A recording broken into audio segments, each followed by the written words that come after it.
We've got our waters filled up from the toilet there. And so I know that for 3 days I don't need to have anything to do with any kind of human structure or service or whatever. Bath this morning in the river. Blah, blah, blah. I'm going to record. I would actually have it on now. I'm going to record this 65-year-old woman. Oh, we've got to live in vans now because we can't get houses. Pity us. Well, what living in a van does that none of these people will tell you is, as per really good psychology, I mean, at the higher is the wrong way of putting it, at the cutting edge of this thing that everybody's been going on about for 5 years, mental health. I know full well, apart from authenticity, real authenticity, really figuring what is your authenticity, which I know that most people can't do, is appetites. What does appetites mean? Well, obviously it means things like not guzzling comfort food and that kind of thing, but no, it also means I've got to make a journey now of 20 minutes. Before I make the journey, think.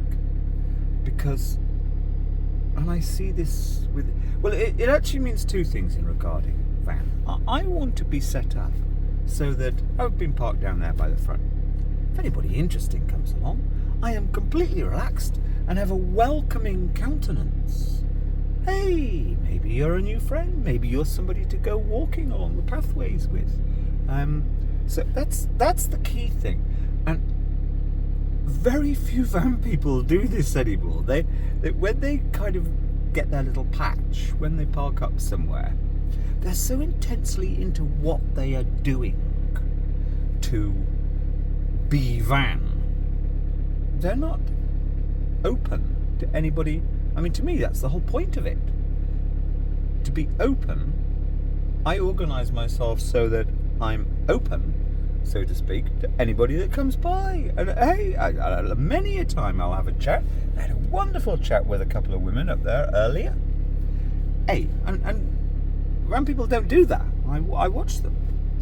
It's but on appetites, before I put my engine on, that battery there, I know I'm going to swap it in 10 minutes. And I know that battery, if it's run just for 5 minutes, it'll start tomorrow morning. So I get my phone's charged via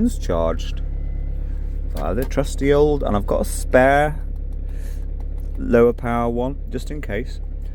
Trusty old came from tenner in a charity, not charity, a tables sale a year and a half ago, right? So I've plugged my phones in first before doing anything else, before driving off or anything like that. In other words, it's appetites for, oh, I've got to be somewhere. Holding back. How can I use this journey? I've got to use a bit of fuel. I've got to use 3 or 4 pounds of fuel. I don't really want to start the engine for the next couple of days. Okay, I know this battery is going to be good. I'm going to leave that good for tomorrow morning as reserve. But that battery, I can run it down now if I want to, because it's going to get 5 minutes of running, which is all that one needs to bring it back up to start again when the temperature start again in the morning when the temperature's right.